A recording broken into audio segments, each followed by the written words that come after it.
Então, depois de visitar Sintra e de visitar Alverca, não havia hipótese de não vir ao Ovar, até porque há um montão de peças históricas e únicas também neste núcleo do Museu do Ar.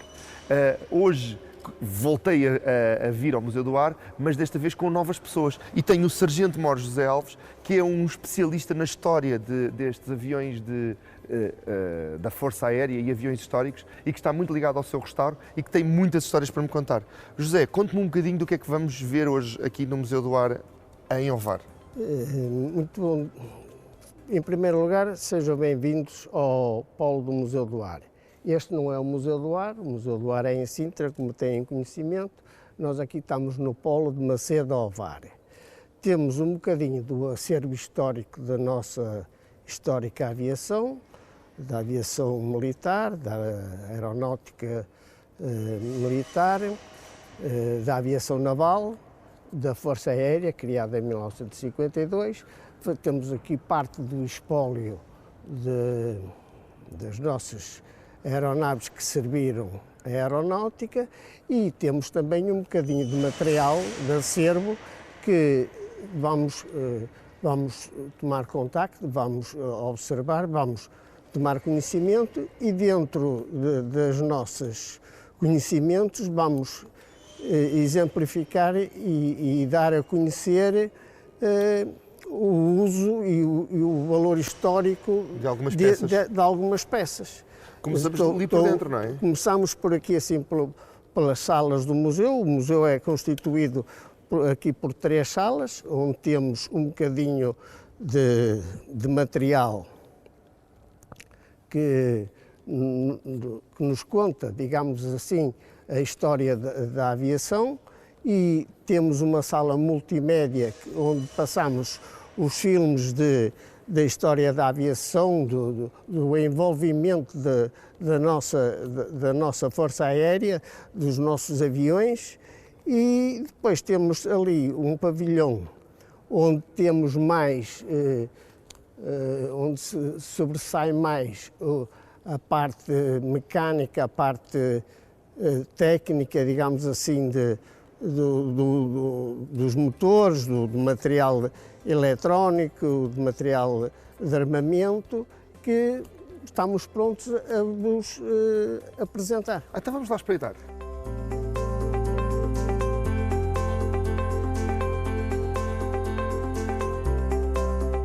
Esta é a sala da recepção do Polo do Museu. Aqui começamos por vos apresentar um bocadinho da história da aviação, dos primórdios, digamos assim, da aviação. A aviação militar em Portugal começa por 1910, com o Aeroclube de Portugal, e depois com os primeiros voos a partir de Belém, do hipódromo de Belém. 1922 já estamos na primeira travessia aérea do Atlântico, Garro Coutinho e Sacadura Cabral, que aqui assim exemplificamos nesta banca, nesta vitrine. Com uma réplica do... Com uma réplica do Veracruz. E isto será, portanto, os primórdios da aviação. Seguidamente passamos para... Mas espera aí, Sr. Sargento Mor. Estou a ver ali alguns instrumentos, não precisamos de ir lá porque sim, eles já mostram... Mas temos instrumentos, não é? Temos aqui modelos. Assim, das primeiras aeronaves, que as primeiras aeronaves eram feitas de trapo, de pau e trapo, como está na gíria se diz, na gíria aeronáutica se diz.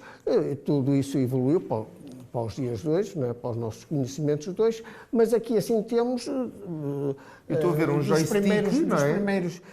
Mas isso já é mais recente. Mas tem, por exemplo, ali alguns manómetros de aviões antigos. Dos primeiros aviões, já dos anos 20 e 30, os primeiros painéis, os primeiros instrumentos, que hoje, os aviões hoje já são todos, os instrumentos já são todos digitais, são todos analógicos, aqui assim... E há algum assim marcante? Há algum que tenha alguma história assim mais difícil de restauro? Não, todo o avião, marcante, todo o painel do avião começa por evoluir, sei lá, pela bússola, por aí fora, todo este há um desenvolvimento, portanto, há um conhecimento, um aperfeiçoamento da tecnologia. Portanto, aqui assim a apresentação da navegação. Há um estudo que é da navegação marítima. O homem que, com os conhecimentos, e nós portugueses, que em 1500 começámos com os descobrimentos, tivemos uma longa prática de navegação marítima, daí transportar isso para a navegação aérea. O que é que acontece? Temos o exemplo flagrante e mais histórico e mais de conhecimento, o caso de Gá Coutinho e Sacadura Cabral com o sextante. Sim, que adaptou o sextante da navegação marítima, que era um homem da marinha, de navegar os mares, para a navegação aérea. Tudo isso é um processo que ainda hoje tem o valor que tem, porque foi uma inovação na altura, através da astrologia. Os portugueses não são os primeiros da aviação, começou com os irmãos Wright na América, mas facilmente, ou muito logo nos princípios, começaram a se interessar e a desenvolver a navegação aérea. No centro desta sala aqui no centro desta sala temos uma maquete que não mostra o sítio onde vocês escondem os extraterrestres. Que é uma maquete que original do trabalho que há dos militares do aeródromo, que nas horas vagas resolveram construir esta maquete. Não está 100% à escala, mas dá uma ideia real de onde é que estamos, de onde é que estamos, de nos conseguirmos situar no aeródromo. Este aeródromo de manobra que nós aqui na placa aproveitamos para nos colocarmos, nos situarmos geograficamente, dizemos o Porto é para ali, somos abastecidos, a base tinha um pipeline, porque neste momento está inoperativo, ligado ao Porto de Leixões, tinha um terminal de via férrea ligado à linha do Norte, para a unidade ser abastecida quer de combustível, quer de meios humanos, quer de géneros. Continuando Ali tem máquinas de filmar e fotográficas. Vai ter que me falar sobre isso, porque se hoje em dia o satélite, as comunicações são feitas como são, não é? O reconhecimento antigamente era feito por aviões. O reconhecimento antigamente era pelas máquinas fotográficas ou pelo binóculo. Se formos recuar mais os tempos, também na observação do tiro de artilharia, que já chegámos ali ao Piper e já falámos nisso, mas era feito com a máquina fotográfica. Está aqui a máquina do Fiat, está aqui a máquina do F-47, do República, do Thunderbolt 47, que foi dos últimos aviões de hélice, o último caça de hélice que tivemos na Força Aérea. Na OTA, na Base Aérea 2 da OTA.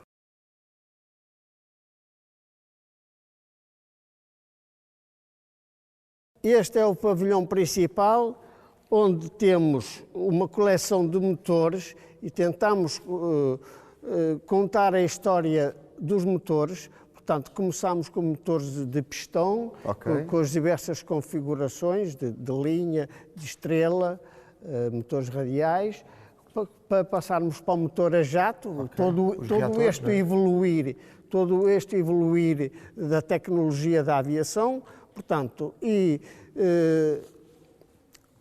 tirando os motores também temos os componentes, não é? As hélices, tirando isso passamos para outro material, sei lá, os radares.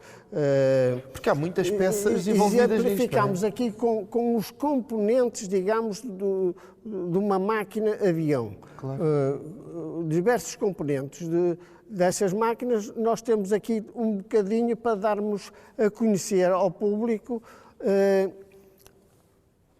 o que é o avião, o que é a aviação, o que Algum é destes a motores história.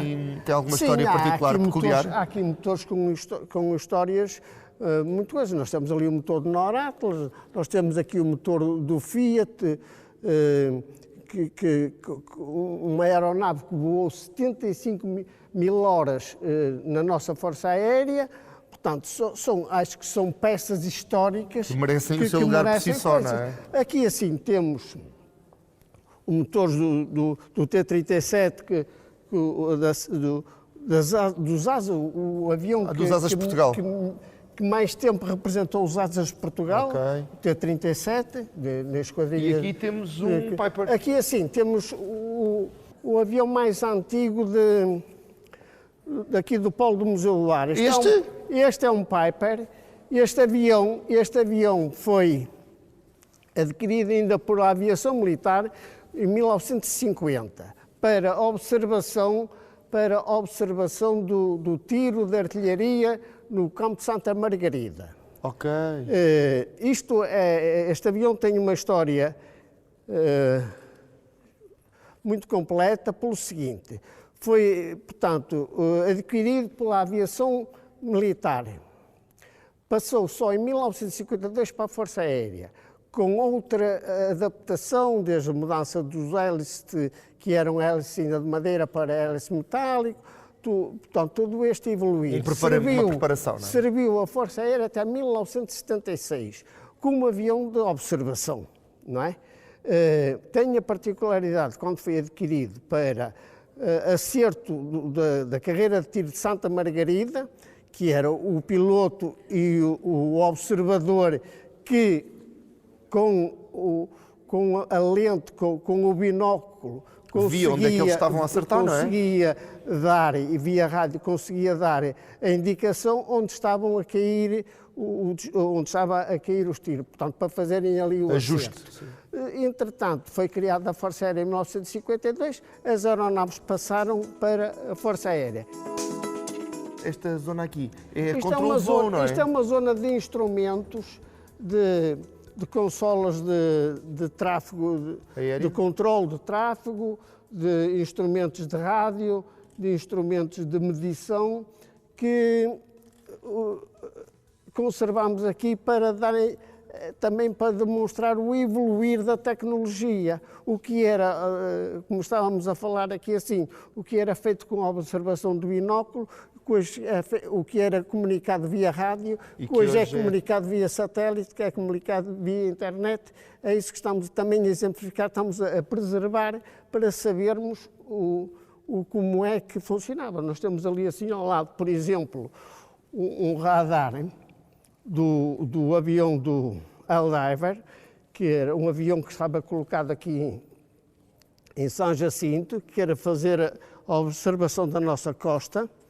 E hoje é uma peça do museu, com válvulas e tudo, que nós recortamos e que temos ali demonstrado para o conhecimento público e técnico até do evoluir das comunicações. E aqui atrás de nós é um simulador de voo? Isto é uma banca de testes, porque nós, para trabalharmos nos aviões e na indústria e em diversos equipamentos, temos que ter acesso, temos que ter treino, temos que saber o que estamos a fazer. E esta era uma banca de ensaios para os eletrónicos trabalharem com liga, desliga, saberem os componentes, como é que estavam a funcionar. Quase uma réplica do ambiente do cockpit. Faz uma réplica da cabine de um Boeing e, portanto, exemplifica. Nós aqui utilizamos mais para as camadas mais jovens saberem quão complexo é, não é? o quanto representa a aeronáutica, um avião. Exatamente.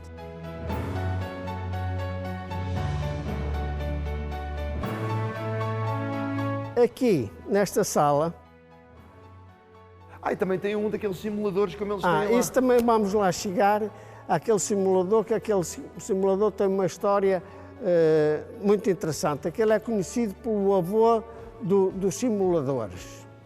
É um Link, foi o simulador mais utilizado nos anos 40 com o evoluir da aviação. Portanto, a aviação que deixou de ser o homem utilizar o avião para o recreio e para a atividade aeronáutica, para a guerra já, na Primeira Guerra Mundial, por exemplo, para a aviação comercial, para o transporte e para a formação dos pilotos era muito mais, e continua a ser, muito mais barato, muito mais viável, termos um simulador, tudo mais. Hoje, que é feito com um computador, na altura era com aquela máquina que, parecendo que não oscilava, dava a imagem de o que será hoje uma terceira dimensão, dava a imagem de isolamento, de ambiente, digamos assim, ao piloto. É conhecido como o avô dos simuladores.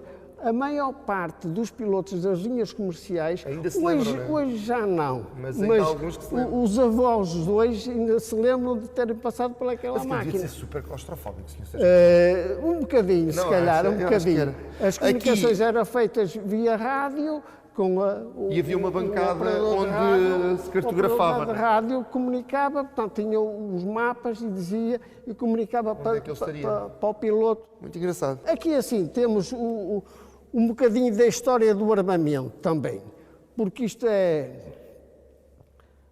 um evoluir como em tudo, não é? Claro. E temos aqui, contamos um bocadinho da história do armamento. Hoje já as bombas já são bombas inteligentes. Isso é um bocadinho um paradoxo, porque se elas fossem inteligentes não rebentavam. Sim, nos anos mais primórdios de coisa, eram largados e, portanto, caíam na atmosfera, mas hoje já são direcionadas, já temos ali o míssil, já são outros armamentos.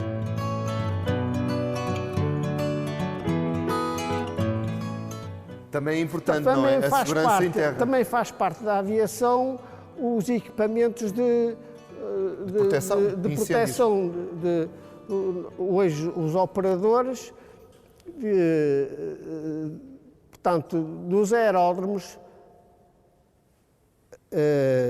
também houve um evoluir do que é o equipamento. Hoje, quando vemos um carro desses bombeiros, não nos lembramos que era assim, não é? Antigamente tinham que ser rebocados, começaram uns mais esse por animal, mesmo, né? outros já tipo reboques já mecanizados, e todo este equipamento, os fatos de proteção, todo este equipamento que é dado a uma secção de apoio à atividade aérea. Então vamos espreitar agora lá fora, não é? Sim, seguidamente vamos aqui para o pavilhão, para o hangar. Olá, tudo bem consigo? Vamos visitar as nossas 12 aeronaves, que o Polo tem 12 aeronaves em exposição. Sr. Sargento Mores, estamos no hangar principal, não é? Onde guardam os principais brinquedos do núcleo. Estamos aqui no hangar norte, que é a nossa sala de exposição do nosso acervo dos aviões, das aeronaves, aqui do Polo do Museu do Ar de Maceda, e vamos visitar as aeronaves, começando ali pelo Auster, uma aeronave adquirida em Inglaterra, construídos 84 aviões nas Ogmes em Alverca, que serviu à aviação, serviu à Força Aérea, serviu à aviação civil, nomeadamente em Angola, nos trabalhos de cartografia, de observação. Teve ao serviço até 1976, na Base Aérea 3, em Tancos. Seguidamente, temos o Alfagete, que é uma das aeronaves recentes do Museu do Ar, que está fora do ativo de esquadra desde 2018. Está aqui assim no polo o Alfajete, que foi uma aeronave que 2 esquadras de voo na base aérea 11 de Beja, que serviam de treino para os F-16, não é? Serviam de treino, o avião mais ligeiro de treino de lançamento para a pilotagem do F-16, que chegou inclusivamente a representar nos exercícios aeronáuticos da NATO, chegou a representar Portugal e chegou a representar também os Asas de Portugal. Ok. Vamos rodar um bocadinho para os nossos espectadores verem e começamos a ver aquele fantástico caça decorado. Sim, está nos exercícios do NATO Tiger Meet, que é por isso mesmo que está com aquela pintura, e com a viatura de apoio, a Volkswagen, que era uma viatura de apoio às esquadras de voo, da Esquadra 301 de Jaguares. Que eu acho que é muito otimista, Sr. Sargento Moro, porque ali diz TP5, ou seja, transporte pessoal de 5 lugares. Sim. 5 militares da Força Aérea num carocha é muito otimismo. Não, aquilo era de apoio ao transporte da esquadra, era só para a tripulação de 1 ou 2 aviões se deslocarem para a placa naquela viatura. Depois portanto, não é a viatura de manutenção da esquadra, não é nada disso. É só uma viatura de apoio ao exercício, portanto, à deslocação de 1 ou 2 pilotos para a aeronave. Depois ao lado temos um A7? Ao lado temos o A7, que é a aeronave que equipou a nossa Força Aérea de 1980, foi adquirida para substituir, que venha na substituição do F-86, e que está no formato de porta-aviões, que ele dobra as asas. Tem esse formato, é uma aeronave, um caça de porta-aviões, que dava para aterragem para descolar a partir dos porta-aviões, por isso mesmo aquela configuração. É a aeronave que presentemente no Museu do Ar é a aeronave com essas características. A Força Aérea teve mais, teve por exemplo o Helldiver, que era também uma arma da observação de vigilância marítima, que equipada com radar, que esteve aqui assim na base aérea 7, aqui bem próximo em São Jacinto, que operou a partir de lá. A Força Aérea teve 24 aviões desses. Seguidamente, e ao lado... dos ícones da Força Aérea, os ícones dos Alouettes, a primeira aeronave que veio para a formação de pilotos de helicópteros. A Força Aérea tinha tido um outro helicóptero antes, um Sikorsky, nos Açores, nomeadamente a operar nos Açores. Posteriormente, nos anos 60, a seguir aos 63, a seguir ao início da Guerra do Ultramar, Portugal, a Força Aérea adquiriu o Alouette 2 para treino de pilotagem de Alouette, que veio a ser substituído pelo Alouette 3, que a Força Aérea, nomeadamente nas frentes do ultramar, chegou a usar em grande escala essa aeronave. Chegámos a ter quantos? 142 Alouettes. Uma grande esquadra. Um grande número, para equipar as esquadras de diversos territórios. E que ainda hoje opera. Estão a ser substituídos agora. 60 anos estão presentemente a ser substituídos. Pelo Escola. Para o museu o que interessa é o valor histórico do Alouette, os 60 anos que já fez as esquadras de voo do Alouette. Depois temos um Chipmunk, é uma aeronave, creio ser a aeronave mais emblemática da pilotagem, do treino de pilotagem, a nível mundial. As escolas de pilotagem, acho que todas elas funcionaram com Chipmunk, é o maior número de pilotos formados foi em Chipmunk. A Força Aérea foi equipada com 10 Chipmunks para treino, que posteriormente foram construídos, sob licença dos ingleses, foram construídos nas OGMAs mais 66 aeronaves. Então é uma grande quantidade de... Foi um acervo grande. Foi um acervo muito grande que tivemos de de chipmunks. Ainda hoje voam, com certeza que não é o mesmo chipmunk que foi construído há 60 anos, mas é remotorizado e reequipado com novos compósitos e novos instrumentos e mesmo em termos de comunicações, sim, novos métodos, aviónicos, não é? Novos aviónicos, ainda hoje voam na Academia da Força Aérea. Portanto, remotorizados, ainda há meia dúzia de aeronaves destas a voarem na Academia da Força Aérea. E a seguir, que é o último avião, mas que é um que eu acho que tem muitos adeptos, porque está aberto e os miúdos podem entrar, não é? É uma aeronave, para nós, é emblemática, digamos assim, do polo do museu, porque chama mais a atenção da nossa miudagem do que dos nossos visitantes, porque podem entrar, podem ver, podem tomar contacto com uma escola de navegação, porque esta aeronave, este aviocar, está configurado para navegação. Tem as consolas de treino, de ensinamento da navegação. Portanto, o piloto, o navegador ao lado, mas atrás está configurado com umas bancadas de treino de navegação. E isso mesmo, para os miúdos, que se lhe pode dizer que pode ser usado, que é um avião de logística, que pode ser usado para paraquedistas, pode ser usado para o hospital, pode ser usado para transporte de material. É o campeão do Instagram. Encontrarem e verem aquilo equipado com umas secretárias, com umas consolas à frente, preenche-lhes a curiosidade. Senhor Sargento Mor, eu tenho que ir ver ali um dos vossos ex-libris, que o Senhor Sargento também está muito envolvido, que é o restauro. Mas antes eu quero-lhe, porque acho que o Senhor Sargento é o ideal para fazer um convite para visitar aqui o Polo de Ovar, que fale-nos um bocadinho como é que se chega cá, como é que funcionam os horários e se é preciso marcar e essas coisas, porque eu sei que há muita dúvida, porque vocês estão dentro de uma base ativa e é uma curiosidade que os nossos telespectadores de certeza têm, que é como é que se pode vir cá, é preciso marcar, há um horário, como é que funciona? Isso, nós estamos abertos ao público e recebemos o público todos os dias.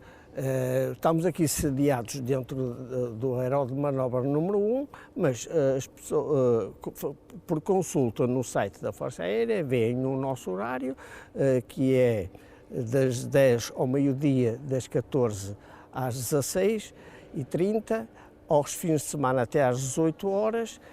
Estamos a acompanhar, se for um grupo que previamente estejamos prontos a receber, pois sim, senhor, teremos mais disponibilidade, claro, digamos assim, porque esta não é a nossa vertente principal, a nossa missão principal. Se for uma visita simples de um ou dois indivíduos entusiastas da aviação, pois nós recebemos aqui com a nossa equipa aqui da secção de apoio à prontidão, recebemos e dentro da nossa simples e vontade e conhecimento, acompanhamos aqui assim todas as coisas. Obrigado por este tempo, Sargento Mor. Eu agora vou ali visitar um bocadinho do restauro, mas convido todos os nossos telespectadores a virem visitar e se estiverem por cá, perguntem pelo Sargento Mor, porque ele tem montes de histórias para contar. Eu acredito que neste programa nós vamos ouvir muitas, mas ficam mesmo muitas por contar e quando estiver aqui, pergunto pelo Sargento Mor, porque ele é o homem enciclopédico aqui do núcleo de Ovar do Museu do Ar. Eu vou ver um bocadinho de como é que se restauram estas fantásticas máquinas e você venha também comigo.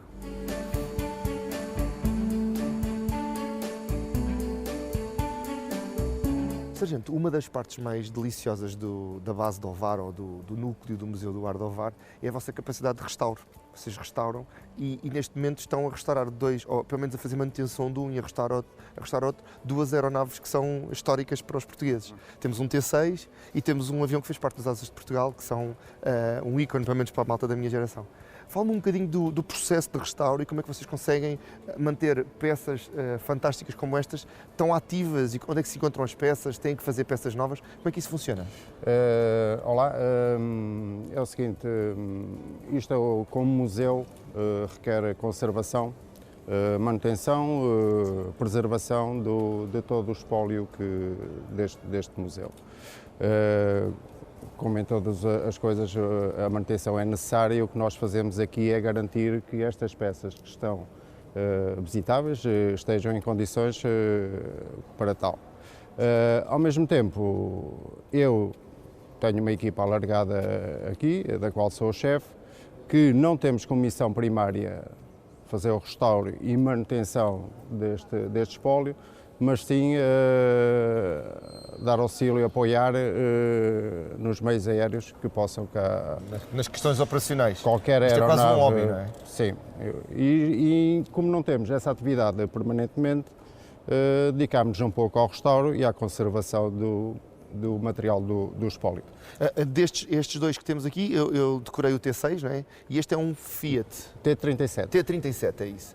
O T-37 é um avião que ficou muito marcado na história de Portugal, por causa dos asas de Portugal, mas era um avião de formação originalmente, não era? Era um avião em que vai um instrutor e um instruendo para se habituarem às manobras de voo de um... Este já é a turbina. Sim. Este é reator. É motor de reação. Este é bimotor, motor de jato. Portanto, isto como um avião americano, só para lhe dar assim... Sim, para contextualizar. Sim. Os aviões dos americanos têm a definição nos aviões pela letra, designa o tipo de aeronave que é. Os A's são aviões de ataque ao solo, os B's bombardeiros, os C's cargueiros, este de treino é os T's. T-38. E os F's são os caças? Os fighters, caças.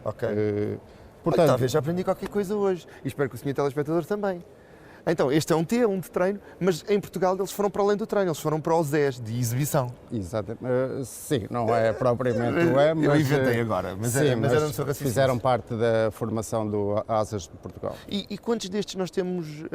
Eu lembro-me que havia um em Sintra, se não me engano, e acho que há outro em Alverca. Em exposição. Em exposição temos 3. Sim, mais. Outro no Hospital das Forças Armadas, também tem. E mais alguns espalhados que não posso precisar neste momento. Então eles vão perdurar, vão ficar protegidos na história também porque há muitas histórias relacionadas com eles, não é?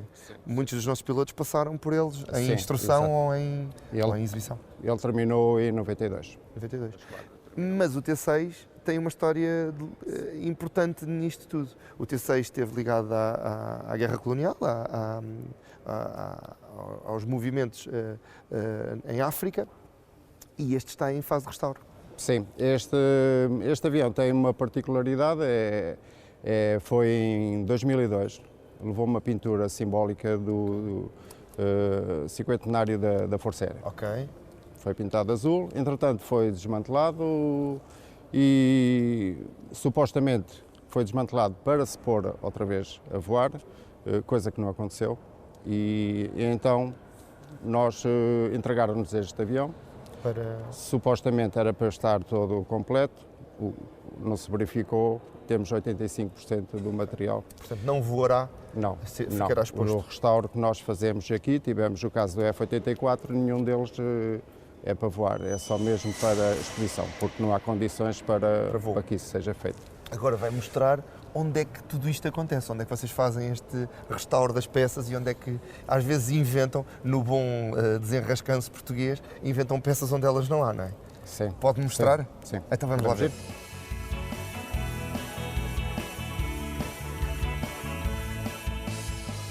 Este ainda vai ser pintado e tudo, não é? Pelo menos tem... falta o vidro. É para proteger o interior. Aqui neste caso, aqui no T-37, aqui neste caso, ele está em manutenção. Temos ali os windshields que tiveram uma fratura e estamos a substituí-los.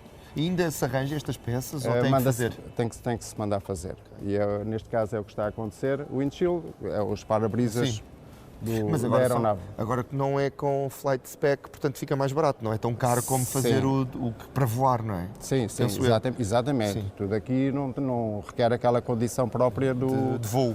para o voo. Certificação, não sei se é o termo correto, mas são características especiais para aguentar outro tipo de impactos. Exatamente, e certificadas também. Sim, pois.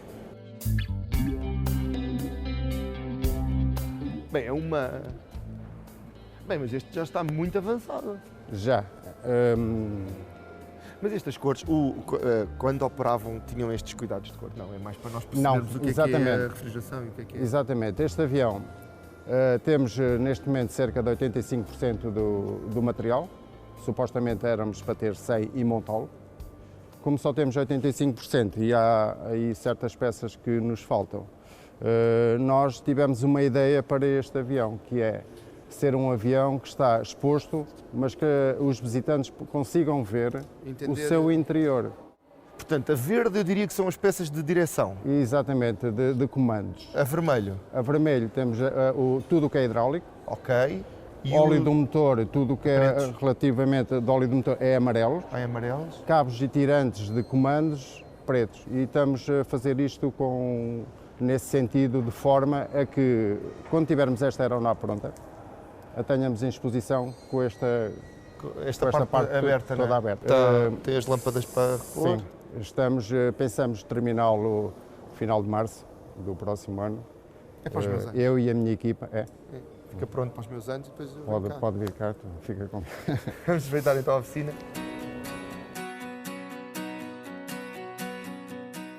Nos nossos movimentos aqui pela base, descobrimos que hoje é um dos dias de defesa nacional em que vários jovens de todo o país vêm à base para conhecer um bocadinho do que a Força Aérea faz e de motivá-los a fazerem parte também desta força e de ajudarem a sua nação a ir mais longe.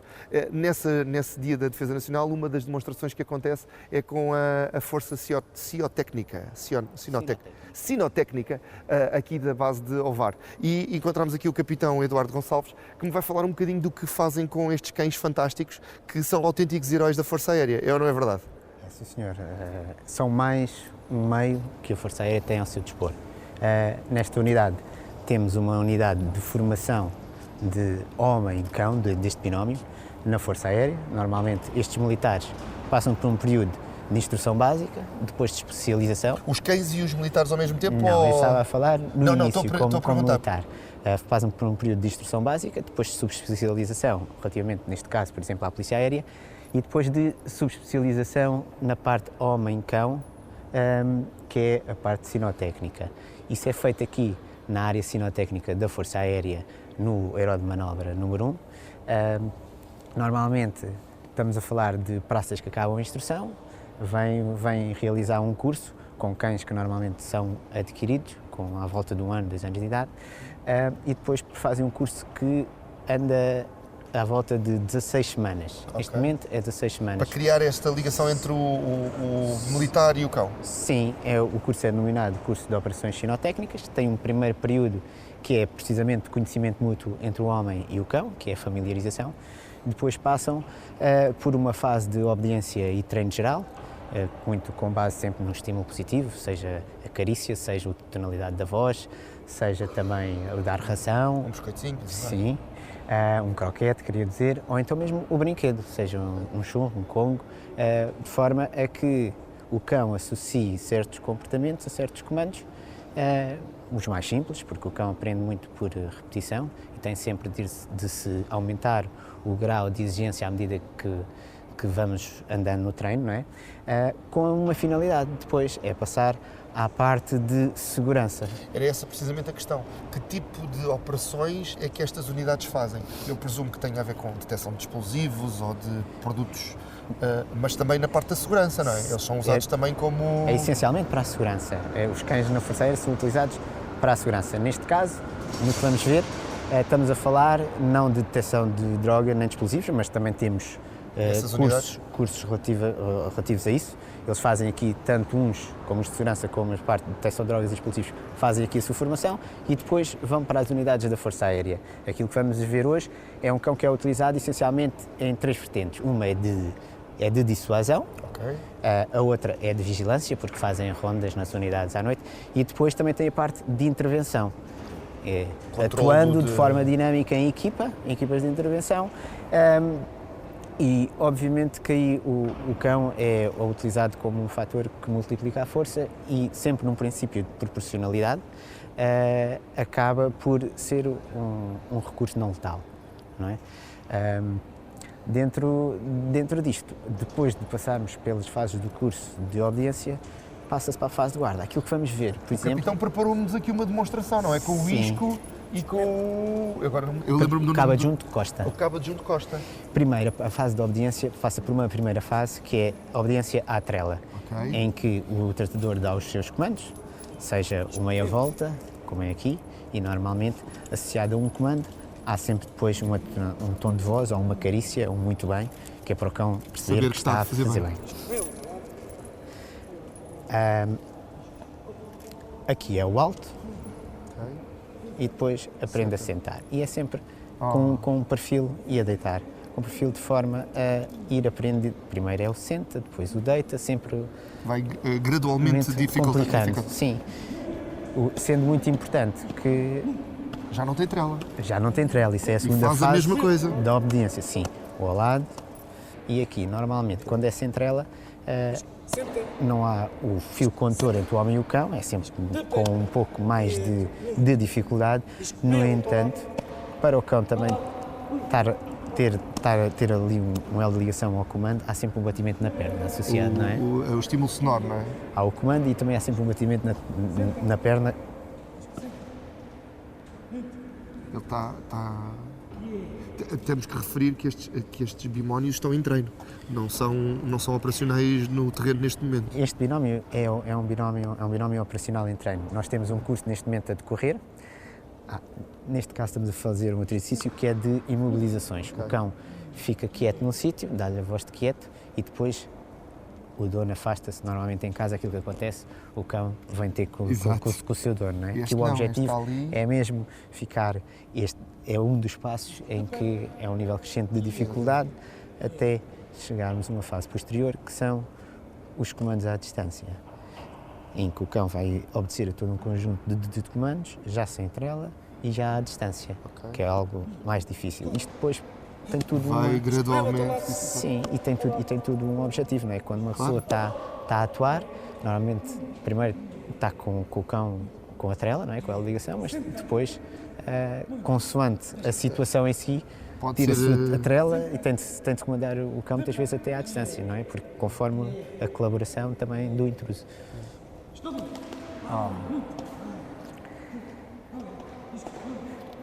Normalmente, quando se faz estes períodos de treino, são sempre períodos de treino de 10 minutos, quarto de hora, e entre esses 10 minutos, quarto de hora, depois do cão fazer bem, ouvir muito bem e ter o brinquedo, é sempre bom ter períodos lúdicos. Sim. Estes períodos que os cães gostam muito, que é de brincadeira, a fazer o 8, por exemplo. Mas sempre focado. É uma estrela televisiva, tem tendência a olhar para a câmara, não é? Ele está fascinado. Se for possível, podíamos ver a finalidade deste treino, que é associar estes comandos básicos depois a uma atuação, por exemplo, a uma intrusão numa unidade e depois o tratador e o cão, ou seja, a equipa sinotécnica, deve agir em conformidade, não é? Primeiro... Podemos usar a produtora como... Não. Tem que ser um militar. Sim, convém que seja uma pessoa que já tem, que já tem um fato próprio. O próximo passo. Sim, o objetivo é sempre o cão associar a um comando um determinado comportamento, não é? E aqui, neste caso, já são um conjunto de comandos, de forma a que, primeiro, a tentar detectar o intruso. Quando detectar o intruso, se ele não colaborar... a ser imobilizado, não é? Sim, imobilizar o intruso, proceder depois, então, à revista e depois à entrega. Obviamente que, se não houver necessidade, não é? Um cão, mesmo que receba uma ordem para atacar, se não for necessário, o cão também tem de conseguir cessar o ataque antes de chegar ao intruso, caso ele colabore. Claro. Não é? Isto aqui nem sempre é fácil, por isso eu estar a dizer... É um controlo descontrolado. Sim. É muito importante ter o controle total sobre o cão, de forma a não infligir dano no intruso quando isso não é necessário. Não se justifica. Sim. Então estamos Estamos a preparar isto tudo. Eu não sei de onde é que vem o intruso, mas ele vem dali. O Sr. Capitão, eu tenho que dizer isto aos nossos telespectadores, tem sido uma das pessoas que nos tem acompanhado hoje e faz anos hoje. É verdade. E como prenda teve que nos aturar, já viu? É impossível ser-se mais, sei lá, perseguido do que por uma equipa de televisão entrar numa base aérea. Nada melhor para fazer deste um dia especial, ainda exato. mais Com a uma poder demonstração divulgar da aqui a unidade arte sinotécnica. sinotécnica. Ora, estamos quase prontos. Então, estamos prontos. O invasor vai ele. Estamos numa qualquer unidade da Força Aérea na qual se está a fazer uma ronda e o cão detecta um malfeitor. Neste caso, o malfeitor tem um fato de proteção. Porque senão não queria fazer isto 2 vezes. O cão, à ordem de ataque, ataca precisamente o intruso. Neste momento, o intruso está-se a debater, a resistir, daí também. E ele para. E ao comando, ele cessa o ataque, não é verdade? Que é contra a natura para este. Faz mesmo parte do treino. O cão em si tem Só por instinto largava- gostava de morder, não é? Exatamente. Por isso, neste momento vai-se proceder esta parte daí as imobilizações do cão Lá ficar. está aquela questão que falava há pouco de poder dominar o. O cão, e quando faz precisamente depois também a revista, esta parte é a parte da conduta em que o cão vai aguardar, o tratador está ele próprio a dizer guarda e o cão vai de volta. E o cão volta a. E quando o tratador, quando o intruso não colabora, o cão nem é preciso a voz de ataque para, quando faz mal ao seu tratador, por si só ataca. Impressionante. Você diz que este tipo de treinamento em 16 semanas? Em 16 semanas. E quanto tempo por dia é que trabalham com os cães? O tempo por dia é aquele que é necessário. Normalmente tentamos fazer entre as 9 e as 5 e depois também fazemos para a habituação da própria equipa, não só do cão, mas do próprio tratador. Eles, grande parte do seu trabalho fazem no período noturno. Ok. Tem de se fazer também a habitação ao período noturno, daí que hajam instruções noturnas. Obviamente tentamos fazer sempre diversas por semana, pelo menos 2. No entanto, o trabalho é aquilo que é requerido para chegarmos ao produto objetivo, final e ao objetivo final. Como tudo, há uns cães que chegam lá mais rapidamente, outros que Isso é como nós na escola, não é? Sim. Há os bons alunos, os menos bons alunos, mas com mais ou menos trabalho, todos eles chegam Atingem os resultados. Capitão, muito obrigado por esta demonstração. Aconselho os nossos telespectadores a acompanharem também os trabalhos da Força Aérea. Eu sei que no site e há redes sociais a mostrar muito do que se faz e é um prazer descobrir outras coisas para além de pilotar aviões que a Força Aérea faz. E nós vamos continuar a visitar por aqui a base aérea não, de manobra número a 1. base de manobras número 1, onde se encontra o núcleo de OVAR do Museu do Ar. Nós vamos continuar, continue também connosco. Muito obrigado, capitão, até já. Muito obrigado.